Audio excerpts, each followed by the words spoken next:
As much as I wish it were true, when it comes to changing your relationship with food in your body, you just can't wake up one morning and make it so. Yet we keep trying and expecting that things will be different every time. When you've spent years or maybe even decades managing and manipulating your food, going on one diet after the next, I'm sure you're going to be skeptical when someone like me comes along and tells you to slow things down, way down. I may have well just said stop breathing. I say it in good fun, but I know how urgent it feels to want to lose weight or to get in better shape or to just stop overeating and emotionally eating. When something feels this urgent, of course it's tempting to go all in and do all the things right out of the gate. I get that. And I can't tell you how many times I've tried to force changes on myself that were simply too much too soon, and they almost always backfired. I'm Norma, and on this channel, I'm here to help you uncomplicate emotional eating and all of your food and body stuff that comes along with it. So be sure to subscribe so you don't miss a thing. So let's talk about this idea of forcing change. One of the tendencies we have when it comes to changing anything about food in our body is to do all the things, the big life overhaul. And I'm sure you know what this looks like.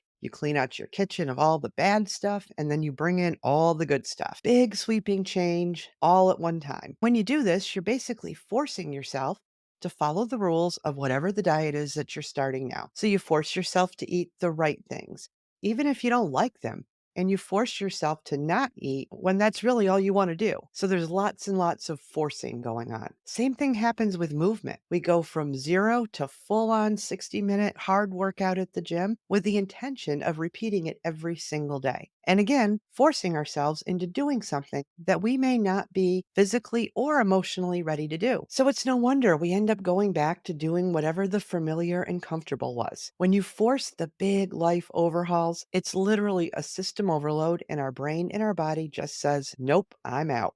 Unfortunately, we've been conditioned to believe that it's necessary to overhaul every aspect of our life overnight or force things if we want to change anything about the way we eat or move our body. All or nothing thinking has become our brain's default setting. Now, I don't know about you, but I've forced myself through enough big life overhauls to know that it just doesn't work. So, what does then? Well, you guessed it, slow and steady incremental change. Literally baby steps. You've got to slow down and give your mind, body, and plate time to settle and accept single new thing until you start adding more. You simply cannot force change. Let me tell you what I mean. Let's say you've decided you're going to eat healthier.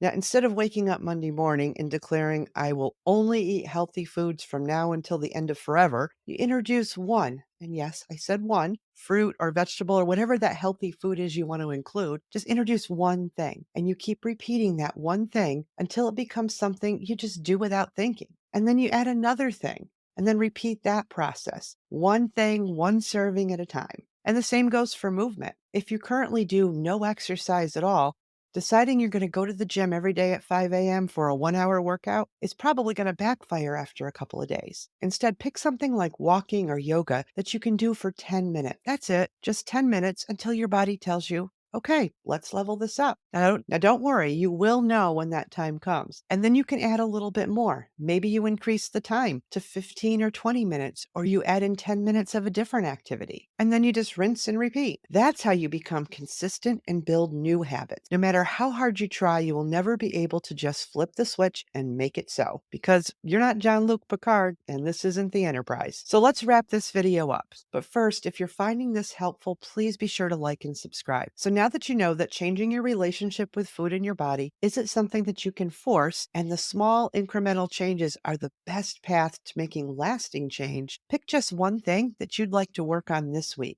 And when your brain tries to convince you that what you're doing is just not enough, just remember, slow and steady is your fastest path to lasting change. Now, don't forget, like and subscribe, because coming up is my Undiet Yourself series, and you don't want to miss it. But while you wait, you can go check out my video explaining why dieting is actually making your emotional eating worse. I've linked it up right here and in the description below.